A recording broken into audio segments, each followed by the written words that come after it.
Hi Zaheer, what a pleasure.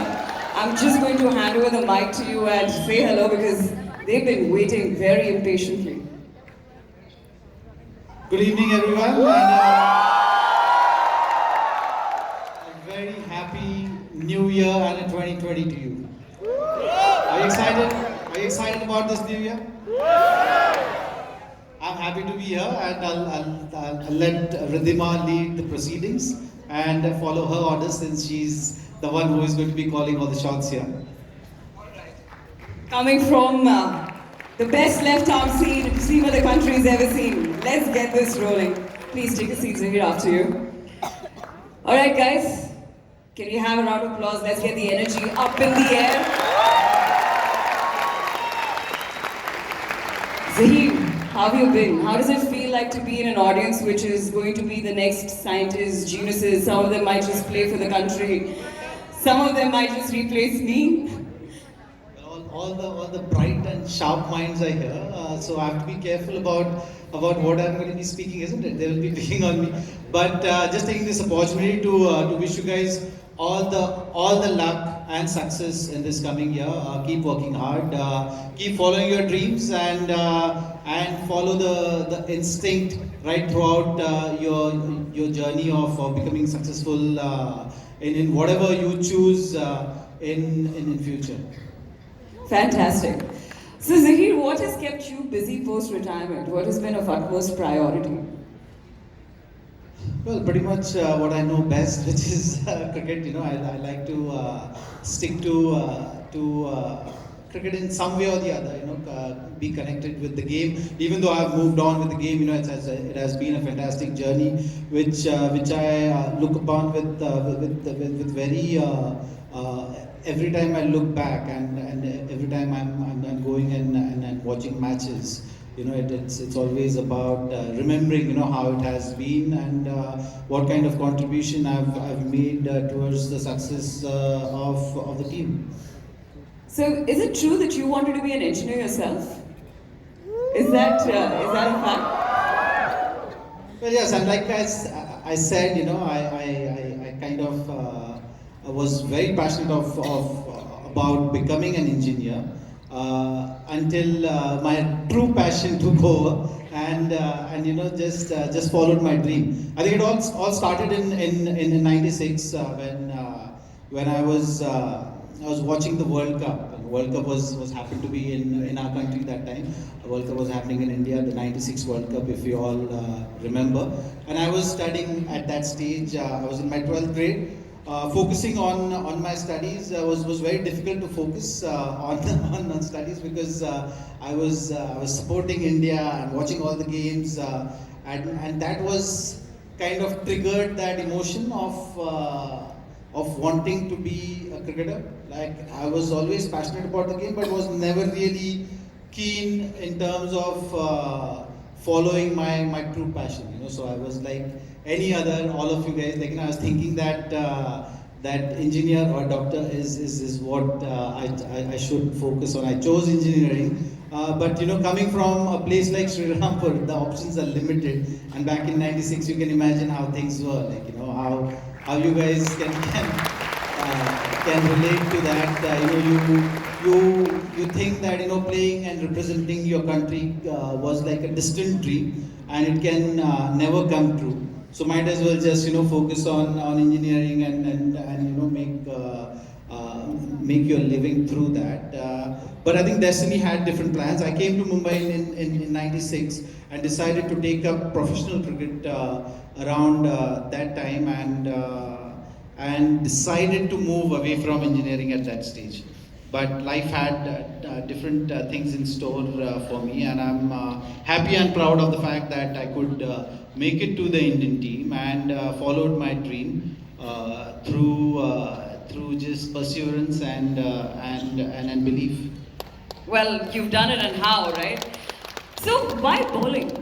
I mean, जब बचपन में बच्चे खेलते हैं तो सबको बैट छीनने की देर होती है कि मैं बैट लूँ और छक्का मारूँ.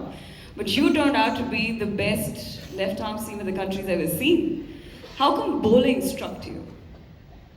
Well, I'm happy that I've not turned out to be a batsman. Like, if you look at my batting, you will know what I'm talking about.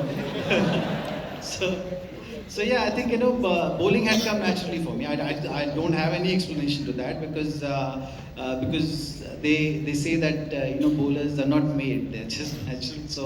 So I was just born with this talent and lucky enough to get the opportunity and the right kind of guidance at the right time. I would say was very important for me. I didn't have any plan as such. And that's why I'm a believer in destiny. I just followed my dream. Things happened to me at the right time, and if the right kind of advice and the right kind of people had not supported me at the right time, I don't think I would have made it to where I reached. You know, Zaheer, one of the most memorable incidents of cricket that resonates with the entire country is the 2011 World Cup. You know, and you were in both 2003 and 2011. So you're the right man to tell us what made the difference there. Between 2003? Between 2003 and 2011. Well, in 2003, I was this young boy trying to make my mark at the international level and didn't really know how to go about it. And there was this young kid who was getting excited or getting charged up in that 2003 World Cup final. And mind you, we're against the Australians, so obviously, Australia has a very strong side, and we've had a great run in that 2003 World Cup. But I always say that 2003 World Cup experience for me in that final was really a great preparation for me. What was going to happen, say, 8 years down the line in 2011 when I was getting ready for the 2011 finals.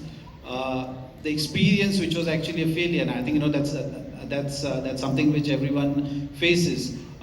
When you're in that moment, you're actually feeling bad that 2003 obviously I was feeling very bad that I let my country down, and I bowled those first 3 overs and that really set the tone, and the whole lot of things, the frustration and the anger of that in that moment was all a learning curve for me, and it actually set it perfectly for me. And I got the opportunity in 2011 when we were playing against Sri Lanka in that finals.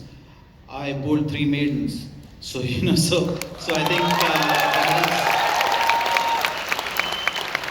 so I actually gave that credit for that experience, which was actually a failure for me, to be ready and more prepared to deal with the situation, and that's what life is all about. I think it's just about giving your best, trying things, and just learning from every experience, because it is in certain way setting you up to achieve something more. It's just about how you look at it.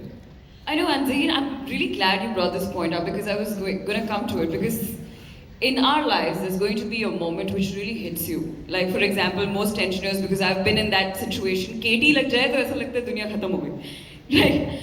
And you have had this moment where, in your mind, you have sort of disappointed many people, and then you come back, and how? How do you train your mind? How do you bounce back from that kind of a loss? Well, I think to look at any situation, I've always believed that you've got to be controlling the controllables. And when I'm saying controlling the controllables, it's just about thinking about things which you can do something about. Things which are in your hand, things which are in your control. And I've always looked at any kind of setback, be it injuries, be it not able to perform to the fullest in any particular situation. It's about going back to the basics. It's about understanding what is required. Not really thinking about if I have bowled a delivery or a bowling spell which has not gone my way. There's no point thinking about it, when it's done. Yes, you can think about what you can do in the next over or a next match, but once a moment has passed, it's passed. There's no point thinking about it. Or say if you are injured, there is no point thinking about why the injury has happened, what you could have done, or the injury has happened. So you control the controllables, and then there are these phases which you have to go through, and each phase you are just focusing on what you can do. So that's what I've always been doing through any phase in my career, that I will just control the controllables. Even during a match, if I have to play a match tomorrow, I actually used to make conscious effort of not thinking about the game and just watching the deliveries which I've bowled well to any particular batsman, or my good spells, or my areas which I'm supposed to bowl, and not really thinking about the outcome, what is going to happen. And that has really worked for me through and through. So it's just about controlling what you can control and play the game when it's actually being played. So there's no point playing the game in your head. You just have to go out there and play, and go with the game how it's unfolding. Absolutely. So you just control what is in your hand and let everything else happen. So Zaheer, I have seen a lot of your interviews where you talk about fitness and what fitness was for you, and then this training camp that you went to in France and how it changed your dimension towards fitness. Tell us more about that.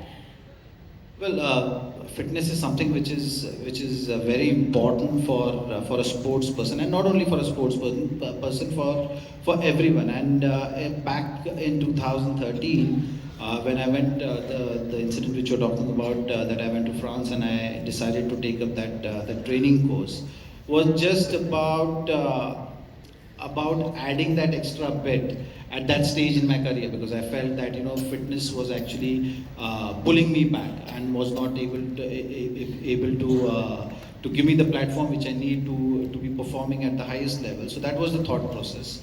And also around that time, I just wanted to move away from the things which were happening around in cricket. So when you want to just go to a place where there is no one really knows you, just actually back to basic and keeping things simple. So that was the whole thought process which I had when I went to France and trained there. Yes, in fact, tell us about the entrepreneur in you, because that has come up and you've got two vectors of entrepreneurship in fitness itself, right? So from a cricketer to an entrepreneur, how was that journey? Well, I call myself an accidental entrepreneur, and it's something which through my career, when I was going through injuries, I just felt that you have to have something to fall back on. So that's how I started my restaurants around that time, and that was something was like a sort of a backup plan for me. But through that process, I understood, and I've always been passionate about exploring different ventures. So through my experiences of cricket, I started Pro Sport, which is basically a concept or a customized fitness solutions. You need to have the right kind of guidance, and that was the base thought of Pro Sport, and also the measures which athletes take to overcome injuries. Those kind of methods can be implemented to anyone, and that just basically fast tracks your recovery. So that was the thought process behind that. And when you are looking at a larger audience, and keeping that motivation of fitness and keeping it very simple, is all about Steps and Go. So Steps and Go is a platform which is a very simple thought of motivating people to take that extra step towards fitness, and you get rewarded for that. So I think the Steps and Go, the base concept is like when you have some kind of a motivation, when you have rewards for doing small little things, like walking 1,000 steps, taking those 1,000 steps or 2,000 steps, and getting that gift which you like to give to your friend, or having that kind of motivation. It just makes things very simple and accessible. So that's the thought process of Steps and Go, and that's where I connected. And we have the right team of people to take things forward. So that makes it even more exciting.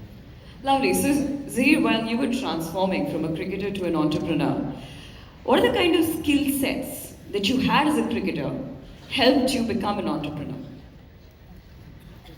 Well, there were lots. I think in terms of how you prepare for a game, or how you set targets, how you set your goals, is something which is very important. Like for me, when I started my journey back in Sri Rampur, when I was actually training to be an engineer but ended up being a cricketer, it was pretty similar. You have your goal, which is say representing India at and playing cricket at the highest level. how you achieve and what the journey brings to you is decided by your passion, by your determination, your grit, and how you take up to setbacks. So for me, it was starting in Sri Rampur, coming to Mumbai, then ending up going to MRF Pace Foundation in Chennai for some time, and representing Baroda before I actually played for India.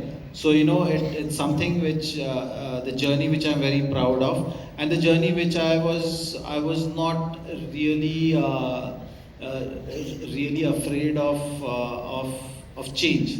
So I always believe that if change is for good, one should not be stuck to holding on to your old ways. So I think that's something which I've kept it as my philosophy of looking at things, and similar philosophies I've applied in when I do business as well. Various dimensions of life. Now, we're all aware of the innovator in you. So, how did you come up with a knuckleball? Okay. ये कैसे हुआ? No, I think it's something which you always have to have that analytical mind, I think, and that I maybe had because of my engineering background. I don't know, but That but deserves it an was applause. it was about adding a different dimension. And I don't know how many of you all actually know technical side of bowling or cricket in terms of slower ones. So you have different kind of slower ones which all the bowlers use. And when I always used to interact with batsmen, the batsmen always used to tell me that they still have that fraction of second extra when you see that wrist breaking. Like you have a different kind of slow one, but there is always a change in action. And batters usually watch the seam of the ball as well, so it used to make it easier for them to pick, or give them that little edge over the bowlers.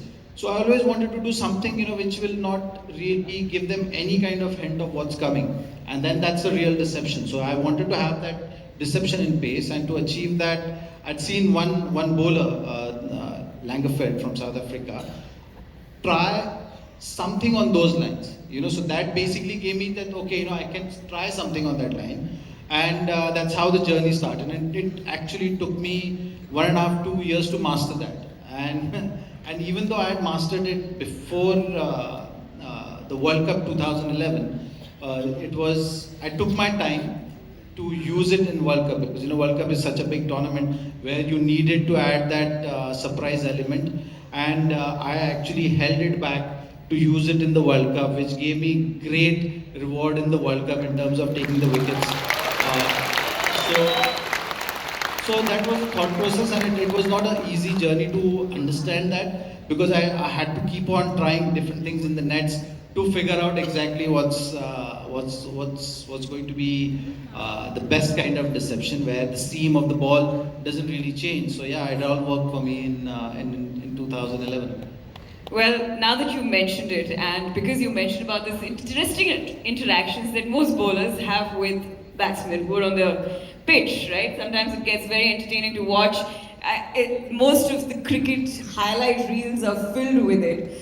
So, what is your most memorable dismissal? And you have to make a picture of that for us. Like, how did it happen? And well, since we're talking about knuckleball, let me just put it out there, something which I used in the World Cup, which had a great impact.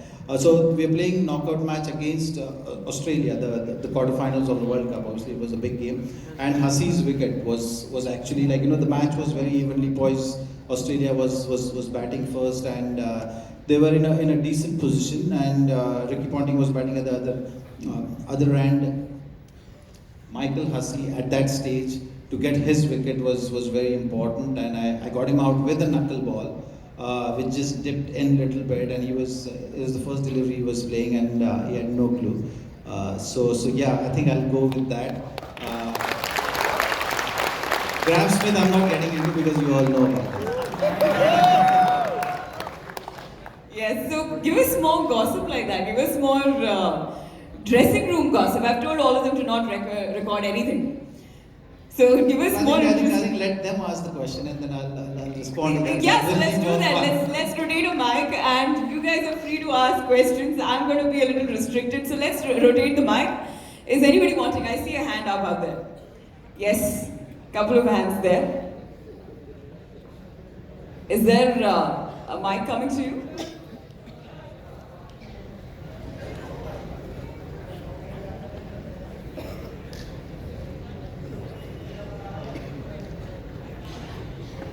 Hello, Jeff.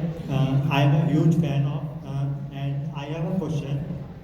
As we all know, you can wake up at midnight and love to bowl against Dan Smith, and still out him out. But which batsman you feel was toughest to bowl? Which batsman I was most afraid of? Yes. Well, I was never afraid of anyone. Having said that, I respected each and every grades of the game. I think it's something which I always respected, but I was always very competitive on the field. I always believed that it takes only one ball to get batsman out. So that is something which can happen anytime. Any batsman who is in form is always difficult to bowl to. So it's just about how the feet moves and how they are picking the length well. So any batsman who is in great form is always tough to bowl. So you respect that, but you have to always keep reminding yourself that it takes only one ball to get any batsman out.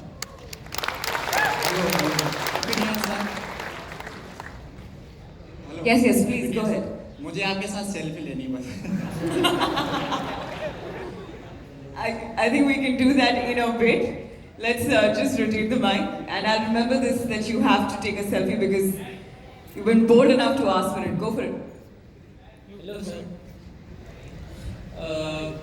I wanted to ask you that who is your idol from Indian cricket team? Your friend, your mentor, and your support system. Well, while I was playing, it was always Sachin, who was standing at mid-off. He's always there to help you, just kind of suggest what lines or what mistakes batsman is making or what is his weakness. So that support, I think, on and off the field is been amazing in terms of guiding everyone throughout our journeys.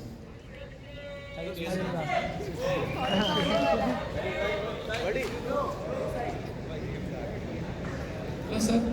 I wanted to ask, you were at the top of your game at the 2011 World Cup. Then India went to England, and then you got injured. Then it took you a lot of time to bounce back. You played some game at the end of the year, then in 2013 and 14. So, how difficult it is for bowlers to bounce back from to come back to their original game, and how the journey goes on. Well, injuries are part and parcel of the game. When you have a long career, you cannot really escape injuries. So when you're actually going through injuries, you have to, like I said earlier, control the controllables. And I think your best friends through that journey is the doctor, which is guiding you, is the physio, and is the trainer who is drawing up that program. And what you have to do is just be patient and just listen to them, follow the process, because it's very frustrating when you are out of the game. You make mistakes because you want to be back there playing at the highest level as early as possible, but sometimes that's not the best thing for you. So you've got to be controlling all the other things, and just like I said, control the controllables, focus on the things, and keep listening to the physio, your support system around that is going to be a very vital component of your road to recovery. I think we should rotate the mic a little this side because we've done most of that side. A couple of hands here that I see. Go for it. Hello. Good evening, sir. Sir, who was your first crush?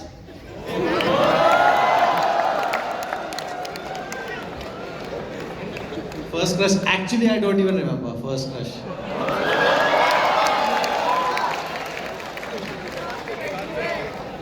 Hello sir, मैं मुंबई।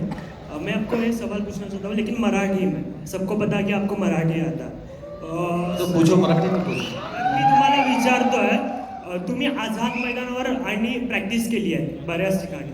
तर आता आझाद मैदान, ओल मैदान मेट्रोच्या कामांमध्ये जात आहे. तर तिथे तुमच्या काही आठवणी असतील, काही भावना असतील, त्याबद्दल काही सांगा ना. पहिले तर मी क्रॉस मैदानावर खेळायचो, आझाद मैदानावर. आणि आठवणी तर भरपूर आहेत, कारण माझं जे क्रिकेटचं जर्नी मी आधी सांगत होतो, सगळं तिकडनं स्टार्ट झालं. तर सकाळी प्रॅक्टिस आणि संध्याकाळी प्रॅक्टिस. जर 96चा समर मला जसा आठवतो, फक्त सकाळी प्रॅक्टिस करायची नॅशनल क्रिकेट क्लबवर, संध्याकाळी प्रॅक्टिस करायची आणि मग घरी जायचं. तर माझा मुंबईतला जर्नी होता तो फक्त हाच होता, आणि त्याच माझ्या आठवणी आहेत सगळ्या. Yes, we got a couple of hands more there.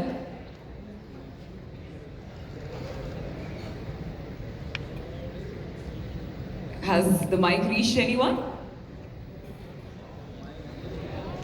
All right, so we're not taking any more I questions. think we should go by every row, every block. I think So, I think we're falling a little short time, but we can take one more question, and then we can wrap it up. One question we can take.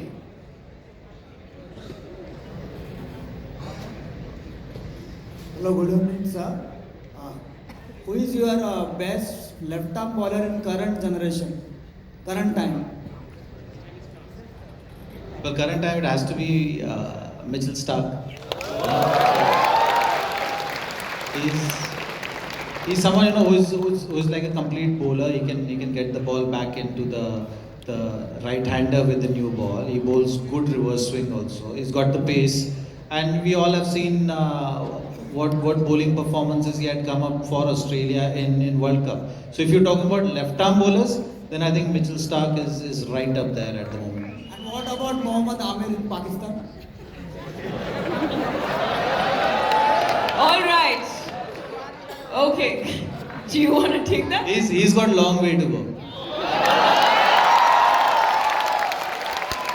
So I think Zaheer, it's the right time to ask you and wrap it up by just asking you India's prospects in the World T20. You're asking me? I think you should ask everyone. They all know. Their team has been doing so well, and we are pretty confident that this World Cup, they are determined. They are determined. They came very close in the previous one as well in England. Semi-finals was something which we all know what happened.